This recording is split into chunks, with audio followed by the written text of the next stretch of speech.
जय हिंद साथियों, स्वागत है आपका self study classes Vishwamit Jain YouTube channel में। दोस्तों, हिंदी साहित्य में बहुत बढ़िया फनी ट्रिक लेकर के आया हूं और कुछ ऐसी रचनाएं आपको याद करवाने वाला हूं जो आपके पेपर में पूछी ही जाती हैं, बहुत ही इंपॉर्टेंट है। तो पूरा वीडियो अवश्य देखें। और इसके पहले बहुत सारे funny video, tricky video upload हो चुके हैं, उनको आपको ज़रूर देखना है। दोस्तों, जो भी हमारे नए साथी हैं वो चैनल को सब्सक्राइब कर लेना, वीडियो को लाइक और शेयर करना है। सिर्फ आपको पूरा वीडियो देखना है, कुछ भी याद नहीं करना। जितना भी मैं पढ़ाऊंगा पूरा आपको याद हो जाएगा। ठीक है, तो स्टार्ट करते हैं दोस्तों आज का ये वीडियो। आज के वीडियो में सबसे पहले हम आपसे टेस्ट लेंगे और उसके बाद आपको ट्रिक से याद भी करवाएंगे। ठीक है, तो डबल डबल चीज़ें आपको हो रही हैं, टेस्ट भी हो रहा है, ट्रिक भी मिल रही है दोस्तों, और स्पेशल वीडियो होने वाला है, स्पेशल सेशन होने वाला है। चलिए, फर्स्ट प्रश्न अपना हिंदी की प्रथम आत्मकथा है। दोस्तों, कई बार क्वेश्चन पूछा जा चुका है अभी तक, और आपको बताना है कि हिंदी की प्रथम आत्मकथा कौन सी है। अच्छा, एक बात बताना दोस्तों, जब व्यक्ति अपनी आत्मकथा लिखता है तो आत्मकथा और प्रथम आत्मकथा तो क्या रह जाती है? अर्ध रह जाती है, अर्ध। आप बोलते हो सर मेरा प्रथम प्रयास था, अधूरा रह गया, लेकिन अगले प्रयास में मैं निकल जाऊंगा। तो प्रथम प्रयास था, आधा रह गया, अधूरा रह गया, यानी कि अर्ध कथानक है बनारसी दास जैन की, है ना। याद रख लेना, हिंदी की प्रथम आत्मकथा है, यानी कि जो आपका उत्तर हो जाएगा वो क्या हो जाएगा? अर्ध कथानक। आ नंबर आपका बिल्कुल सही हो जाएगा।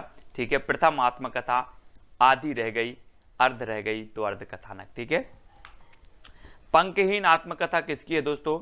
चार विकल्प हैं आपके सामने, विष्णु प्रभाकर, राजेंद्र यादव, कमलेश्वर और रविंद्र कालिया। दोस्तों, एक चीज बताना कि इस सृष्टि की जो रचना की वो किसने की? विष्णु जी ने। ठीक है, और विष्णु जी ने पक्षियों को पंख दिए, लेकिन इंसानों को पंख नहीं दिए।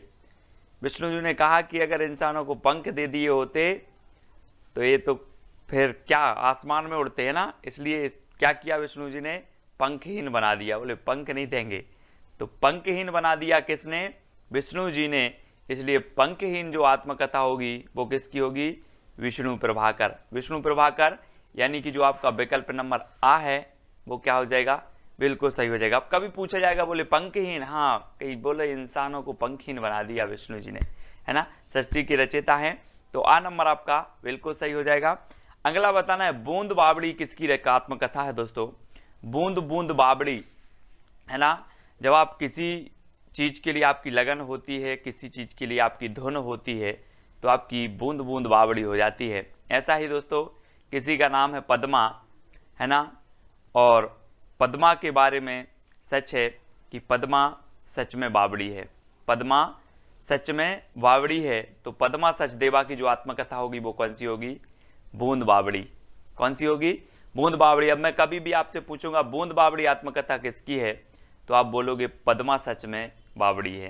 क्या बोलोगे? पद्मा सच में बावड़ी है। ठीक है, तो पद्मा सचदेवा की आत्मकथा का नाम क्या है? बूंद बावड़ी। आ नंबर आपका बिल्कुल सही हो जाएगा। अगला देखते हैं दोस्तों, लगता नहीं है दिल मेरा। तो आपने देखा होगा कि जब श्री कृष्ण जी चले गए तो गोपियों ने कहा कि उद्धव लगता नहीं है दिल मेरा, है ना। किसने कहा? गोपियों ने। कौन चले गए थे? श्री कृष्ण चले गए थे। कृष्ण चले गए तो कृष्णा अग्निहोत्री, है ना। लगता नहीं है दिल मेरा, कृष्णा अग्निहोत्री, यानी कि कृष्ण चले गए तो कृष्णा अग्निहोत्री, और इनके बिना लगता नहीं है दिल मेरा। तो लगता नहीं है दिल मेरा कभी भी पूछा जाएगा, बोले लगता नहीं है दिल मेरा आत्मकथा के लेखक कौन है, लेखिका कौन है, तो बता देना कि कृष्ण के बिना लगता नहीं है दिल मेरा, यानी कि कृष्णा अग्निहोत्री। सा नंबर आपका बिल्कुल सही हो जाएगा। ठीक है, अगला है दोस्तों, जो कहा नहीं गया आत्मकथा है, तो ये किसकी है? जो कहा नहीं गया दोस्तों, कुसुम नाम की कोई लड़की है और उसे अपनी कोई मन की बात कहनी है, लेकिन उससे कहा नहीं गया। क्या नहीं कहा गया? कहा नहीं गया। या फिर ऐसे करते हैं दोस्तों कि कुछ लोग क्या होते हैं, अपनी बात नहीं कह पाते सामने, तो वो क्या करते हैं? कुसुम दे देते हैं। कुसुम, है ना, कुसुम यानी कि फूल, फूल दे देते हैं। बोले जो कुछ कहा नहीं गया वो फूल से कह देंगे, है ना। तो जो कहा नहीं गया कुसुम अंचल, जैसा भी आपको याद रखना है। ठीक है, कुसुम अंचल, डी नंबर आपका बिल्कुल सही होगा। जो कहानी गया कुसुम अंचल, वो कुसुम से कह दिया। ठीक है, तो डी नंबर आपका बिल्कुल सही हो जाएगा। अगला है दोस्तों, एक कहानी यह भी, आत्मकथा किसकी है? एक कहानी यह भी। दोस्तों आपको पता है कि बहुत ही बढ़िया आत्मकथा है। और एक कहानी यह भी, कहीं भंडारा चल रहा था और वहां पर लड़ाई हो गई, तो सब ने बोला कि लो एक कहानी यह भी बन गई। एक कहानी यह भी बन गई, काय में? भंडारे में। तो एक कहानी यह भी भंडारे में, यानी कि मन्नू भंडारी, है ना। मन्नू भंडारी की ये रचना है। आपका बंटी भी एक रचना है इनकी, लेकिन ये आत्मकथा है इनकी, एक कहानी यह भी मन्नू भंडारी, भंडारे में एक कहानी यह भी। ठीक है, तो 7 नंबर आपका बिल्कुल सही हो जाएगा। मेरी जीवन यात्रा आत्मकथा है, तो किसकी है दोस्तों?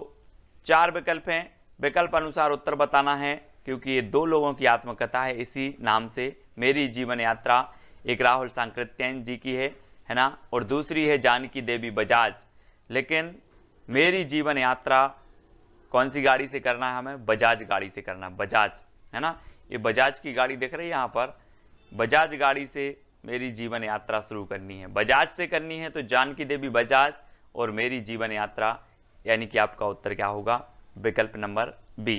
ठीक है, बी नंबर आपका बिल्कुल सही हो जाएगा।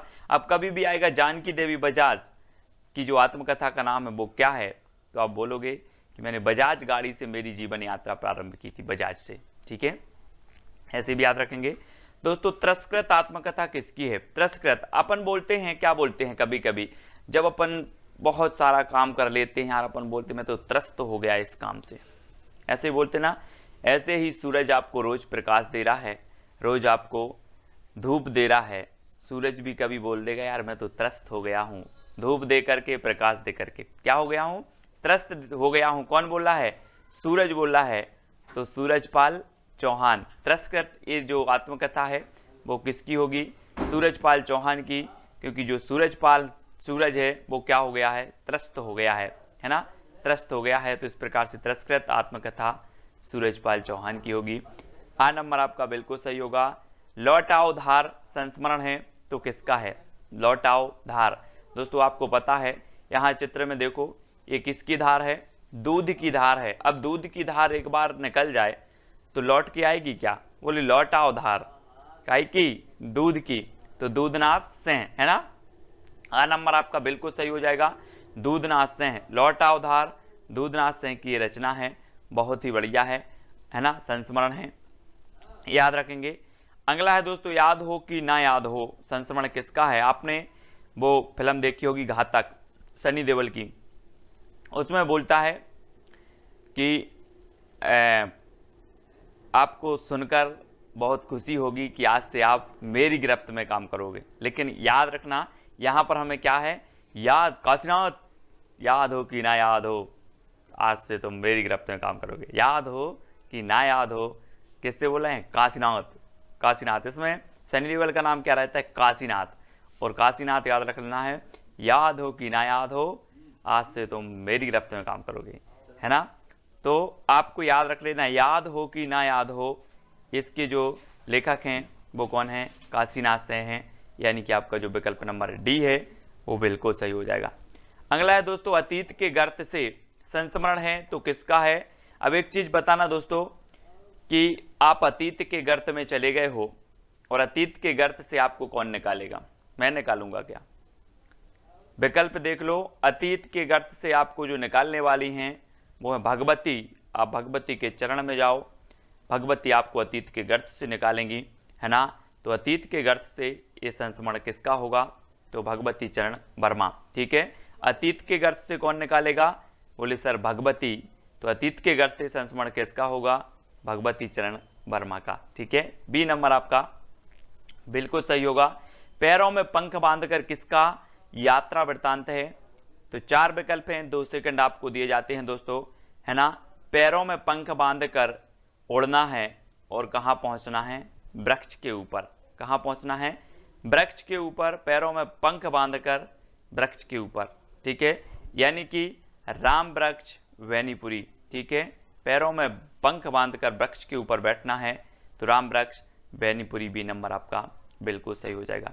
सृजन के सेतु किसका संस्मरण है? सृजन के सेतु बताना है हमें दोस्तों। और आपको पता होगा दोस्तों कि इस सृष्टि का सृजन किया विष्णु जी ने, तो सृजन के सेतु भी कौन होंगे? कौन होंगे? विष्णु प्रभाकर, है ना। याद रख लेना, विष्णु प्रभाकर और पंखहीन इनकी आत्मकथा है। सृजन के सेतु इनका संस्मरण है विष्णु प्रभाकर जी का, ठीक है। तो सृजन के सेतु कौन है? विष्णु, यानी कि विष्णु प्रभाकर, ठीक है। तो सा नंबर आपका बिल्कुल सही होगा। रेखाएं बोल उठी, दोस्तों आप बोलते हैं लकीरों पर विश्वास करते हैं हाथ के लोग, बोले रेखाएं बोल उठी, क्या बोल उठी? सत्य बोल उठी। रेखाएं बोल उठी, सत्य बोल उठी, तो सत्य से आपका क्या बनेगा? देवेंद्र सत्यार्थी। रेखाएं सत्य बोल उठी, तो देवेंद्र सत्यार्थी इनकी रचनाकार होंगे, रेखाएं बोल उठी, ठीक है। आ नंबर आपका बिल्कुल सही हो जाएगा, है ना। रेखाएं सत्य बोल उठी, तो देवेंद्र सत्यार्थी। अगला देखो, दोहरा अभिशाप आत्मकथा के रचनाकार कौन है? दोस्तों 4 विकल्प हैं, 2 सेकंड है, बहुत अच्छी ट्रिक में आपको बता रहा हूं। आपने रामायण देखी होगी दोस्तों, और रामायण में आपने देखा होगा कौशल्या माता को दोहरा अभिशाप मिला। एक तो राम का वनवास, दूसरा दशरथ जी का निधन। दोहरा अभिशाप उनको मिला, किसे मिला? कौशल्या जी को। तो दोहरा अभिशाप किसे मिला? आपसे पूछूंगा कि दोहरा अभिशाप ये आत्मकथा किसकी है, तो आप बोलोगे सर रामायण में दोहरा अभिशाप मिला था कौशल्या जी को, तो कौशल्या वैसंतरी, है ना। दोहरा अभिशाप आत्मकथा है कौशल्या वैसंतरी साहब की। ये तो सिर्फ माध्यम है दोस्तों कि जो हमें ज्ञात चीज है हम उससे इस अज्ञात चीज को याद कर रहे हैं, ठीक है। हमें ज्ञात था रामायण में कौशल्या जी, है ना, इस प्रकार से हमने उनको रिलेट करके ये चीज याद कर ली, ठीक है। तो दोहरा अभिशाप आत्मकथा किसकी है? कौशल्या वैसंतरी, ठीक है। आ नंबर आपका बिल्कुल सही हो जाएगा। घुटन आत्मकथा के रचनाकार कौन है? दोस्तों आपको घुटन कब होती है? हम बोलते ना कि यार मुझे घुटन हो रही है ना।